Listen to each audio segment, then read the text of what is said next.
6 in dealing with the poor and oppression. We're reading scriptures. You have to look at the whole series. I can't go back and explain it all, but primarily I had a vision, and the vision was in my sleep, rather. I dreamed a dream of a volcano. And when I woke up, there was a volcano in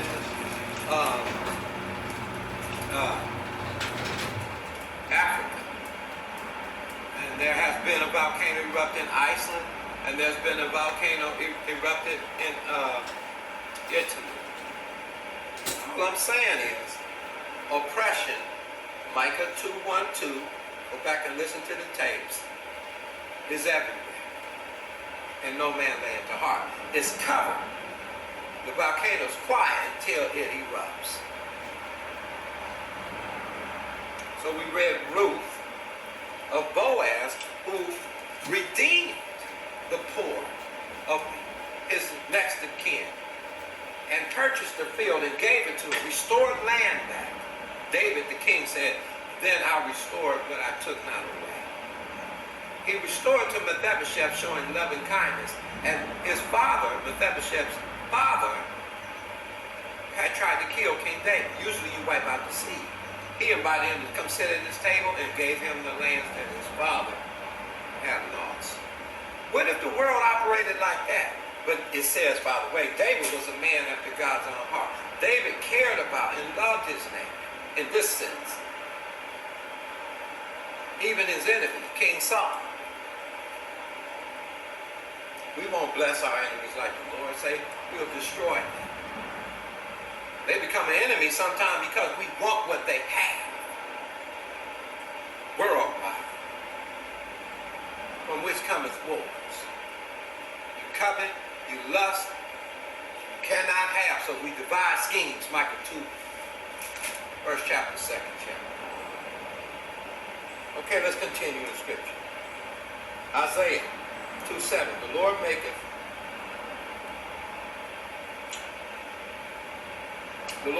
poor and maketh rich. He bringeth low and lifteth up. Now that was 1 Samuel 2:7. That was an act of promotion. God raises up people that are poor when they came out of Egypt, hoping they would remember that they were strangers in Egypt. So they came before the Lord in Deuteronomy 26 and said, now, we were strangers in Egypt, God. We thank you brought us out. We have given our tithe to the Levite, the priest first. Come on now, that's okay. Support your ministers. I'm not trying to destroy that. We need them. But I'm trying to get the church, at least the members there, to consider other members who might be going through things and take resources and help them in their necessities. The wickedness is going to get more wicked. Inflation is going to continue. Rents are going to continue to rise. With inflation in food, your dollar will go down, and we need some Josephs on the scene who was raised up from poverty and slavery to sustain his brothers. So when we get there, do we forget? You didn't get out of suffering to look at somebody suffer and die in his suffering. You were raised up to help the one that's suffering and relieve them in their suffering. You say, brother, that ain't scripture. Okay? I'll read one scripture, Deuteronomy 15:11. That for the poor shall not cease out the land. They're going to be there. Therefore I command you, command, saying, thou shalt open thy hand wide unto thy poor, to thy brother, and to thy poor, and to the needy in your land. Beware, Deuteronomy 15:9, lest there be not a thought in thy wicked heart, saying, the 7th year has come, the year of release. That's when you had to help the poor. The 7th year, the year of release is at hand, and thy eye be evil against thy poor brother, thou givest him not. And he cried unto the Lord, it would be sin. See, there's a season to receive. And there's a season to give. Jesus passed by the fig tree. It said it wasn't even the season, but because he had a necessity, the tree was created to sustain life. You ever saw green leaves? Not to hang someone on the tree.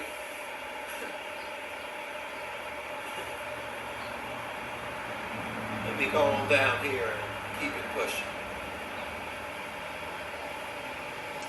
He raiseth up the poor out of the dust and lifteth the beggar from the dunghill to set him among princes. 1 Samuel 2:8. And to make them inherit the throne of glory, for the pillars of the earth are the Lord's, and he has set the world upon it.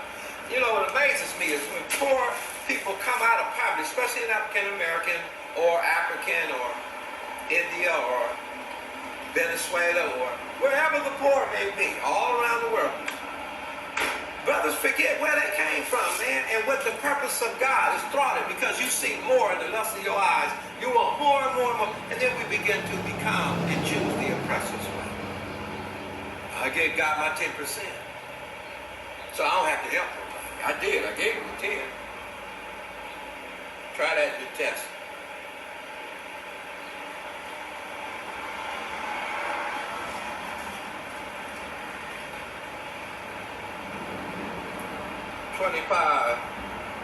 Second Samuel 12:1. The Lord sent Nathan unto David, and he came unto him and said, there were two men in one city, one rich, one the other poor. And the rich man took what the little poor man had. You better watch yourself, preachers. Be careful. If you're going to do the work of the evangelist and win souls, and there's an objection on the table in the hoods about how we deal with money, I caution you to be extra careful, lest you covet something that they really needed for a necessity, and you go buy $1,000 pair of alligators. The righteous being sold out for shoes. The politician selling out, looking the other way for power, to sustain the power, and allowing drugs to flood through our borders. No one has brought genocide to our innocents. Be careful.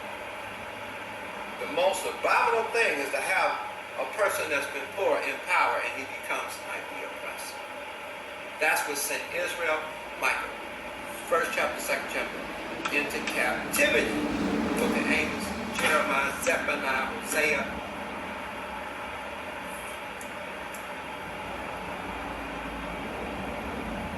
But the poor man had nothing save one little hour, 2 Samuel 12:3, which he brought and nourished up, and they grew together. And with his children he did eat his own meat, and drank of his own cup, and lay it in his bosom, and was unto him as a dog. And there came a traveler unto the rich man. He spared to take of his own flock and of his own land, to dress for the wayfaring man that was come unto him, but took the poor man's land.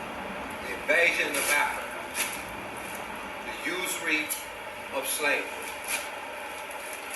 the poor Indians, the poor Mexicans, policies with third world countries, the plunder of Africa and leaving them in sheer poverty. For these things come the volcano. And I'm not talking about a physical. The sins are filling up. And the wrath of God is poured out, as we see in the book of Revelation 17, upon the mother of harlots. And the capitalists who capitalize through policy to take the wealth out of the earth and to set their nests on high in their palaces have brought devastation to the earth. The earth is spewing out this kind of practices. You think abortion's bad, try oppression. But the captain of the guard, 2 Kings 25:12. So he took the poor man's thing. He was greedy. He wanted more. I charge him a higher interest rate because he's poor. Yeah, he made mistakes. Oh, you lost your job. Too bad. Well, now your interest rate is this. Oh, the house is going to cost you $180,000. Oh, your interest rate is 6.5 on the first $200,000 of that loan. And on the second loan, it's going to be 7.5 with a cap of 12%. Why did the poor man get charged 80 times more for the car and the house? Developments. Why did the lady in China, Google it, go on YouTube, and put in the prosperity of China, the raising up of the buildings and the development? Man, they have people, they don't pay them. They just got to go by eminent domain. Eminent domain drove the blacks out of Hilton Head Beach, which is worth billions and billions and billions of dollars. It was black owned. They were forced to leave. I could go on. Greenwood, Ulster, Elaine counties, taking what little bit the poor have. And calling yourself a Christian nation?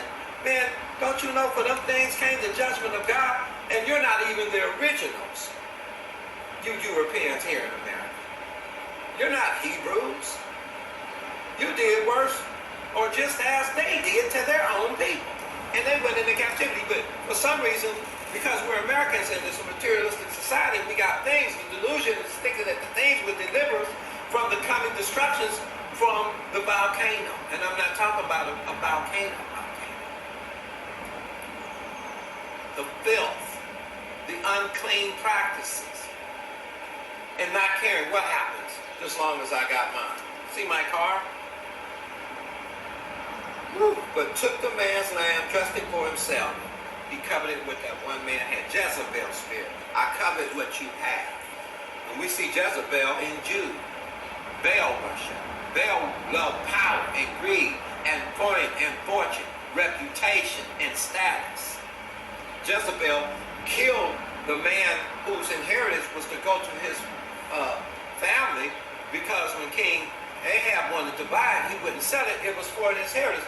Jezebel killed the man. He gave, who coveted it to Ahab. What about David, who coveted the man's wife? See, covetousness. Yeah. We hate the manna if it falls even, and you don't have more than what you want. We hate that system. I wonder if they'll be rich and poor and talking about physically in heaven.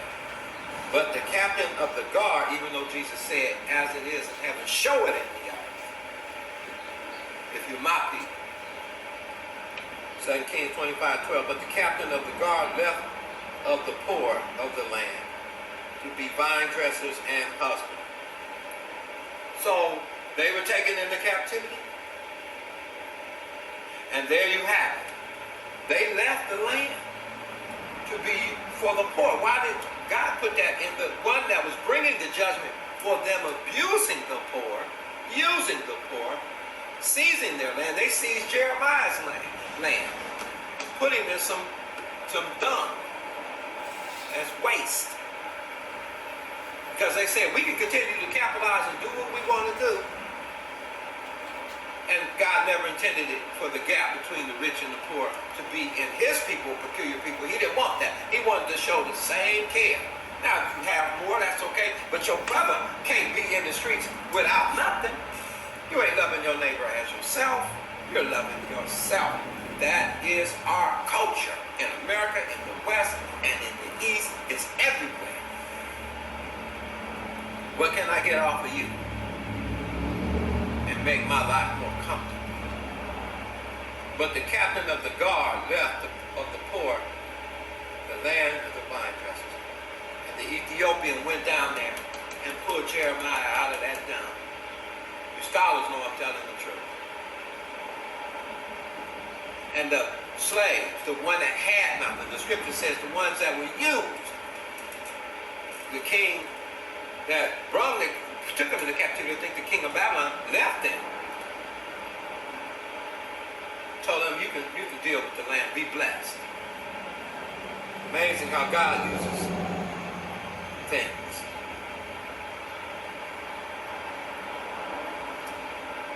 Let me see.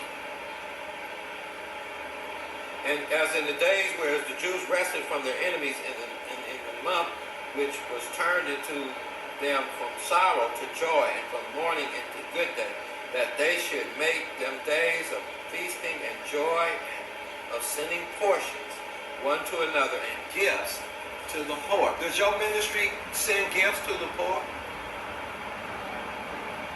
This is Esther 9:22. He that give to the poor, lend it to the Lord. Job 5:15. But he saveth the poor from the sword. This is Job talking. War from their mouth and from the hand of the mighty. Man, all them bodies don't drop because of oppression. And people wanted to get rich. Penitentiaries making all kind of money. God help us. Job 5:16. So the poor have hope in iniquity. The iniquity in men's heart have stopped their mouth. I see you and make merchandise out of you. Mean nothing to me. Job 20:10. His children shall seek to please the poor, and his hands shall restore their goods. Nicodemus, when he saw Jesus, said, Lord, you coming to my house? Get ready for a visitation at your church house. It's coming over these next 10 years.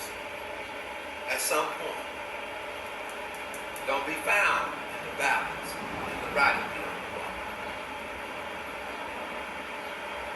Restore. He said, I'll restore sevenfold, Jesus. He knew. He was part of an oppressive system. Job 20:19. Because he have turned, he is oppressed and have forsaken the poor. Because he have violently taken away a house which he built. Micah 2:2. There's your real estate again. You know you bought the house at a tax ID sale.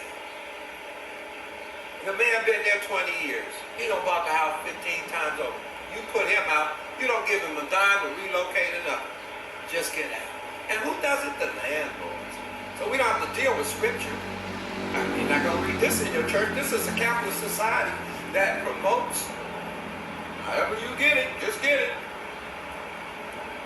They turn the needy, Job 24:4, out of the way. The poor of the earth hide themselves together. Job 24:9, they pluck the fatherless from the breast and take a pledge of the poor. Wow. Child care support services. Jesus. Job 24:14, the murderer rising with the light killeth the poor and the needy, and in the night is as a thief. Coming in, all these wars. I mean, I look at Africa right now, what's going on, bro? Because I've delivered the poor, Job 29:12, that cry.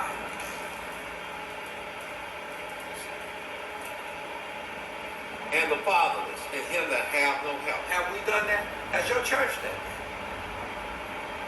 I was a father, Job 29:16. I was a father to the poor, and cause which I knew not, I searched out.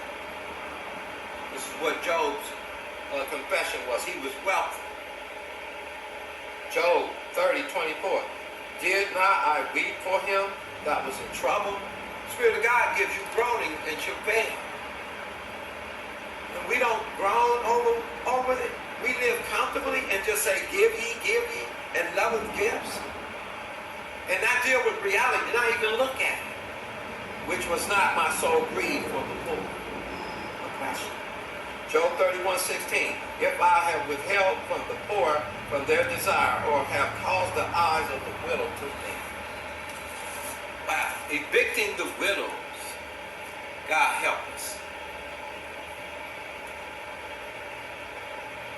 If I have seen any, Job 31:19, if I have seen any perish for want of clothing, or any poor without covering. Job 34:19, how much less to him that accepteth not the persons of princes, nor regardeth the rich more than the poor. For they all are the work of his hands. Job 34:28, so that they cause the cry of the poor to come unto him, and he heareth the city of the afflicted. And we say we fear God. Job 36:6, he persevereth not the life of the wicked, but giveth right to the poor. Do we help build the wicked system? Do we tell people in Bangladesh, go on and give me 10% meat so I can preach the gospel, and then leave them without their needs met? Why don't prosperity preachers go over to the countries that are the most poorest and preach that doctrine. If it don't work worldwide, you might want to check your doctrine. He delivered the poor in his affliction. Who did? 2 Corinthians 8:9. The saints should. This is Job 36:15. And open their ears in the oppression. I don't want to hear your problems. But yet, you have gotten rich by their giving. Churches.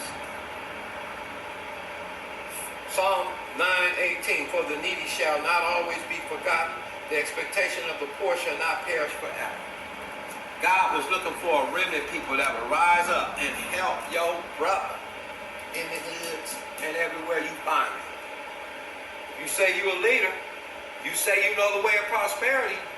Educate them, help them, and empower them to help themselves, and then teach them to do the same.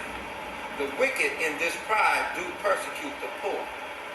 Let them be taken in the devices that they have imagined. Psalm 10:2. There's Micah 2:2 right there. 2:1-2. Psalm 10:8. He that sitteth in the lurking places of the villages and the secret places do he murder the innocent. His eyes are probably set against the poor, coveting their fields, coveting their land, coveting their substance, their minerals, their diamonds, their gold, their resources, their aluminum, their ore, their iron, their oil. God help us. And so the last three, let's see, yep, I got enough time to read it. Psalm 10:9, he lieth in wait secretly as a lion in his den. He lieth to wait to catch the poor. He doeth catch the poor when he draweth him into his net. God help us. Loans and foreclosures and high interest rates and repossessions of cars on the last payment. Come on, bro, the list goes on and on. I want the gold. Here, I'll trick you for this. Oh, go pay them 2 cents and I'll pay you $1 million. Psalm 10:10. He croucheth and he humbleth himself that the poor may fall by his strong ones, conquering nations that are poor for the plunder and the resources. And lastly, this goes on and on and on. Psalm 12:5.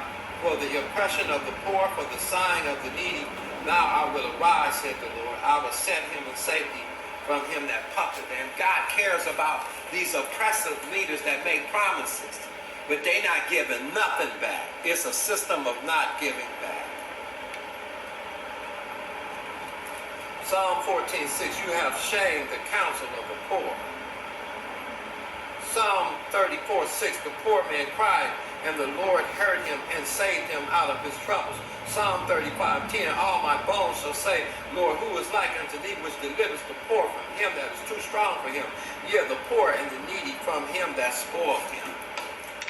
And I want to say, that is the thing that we're looking at.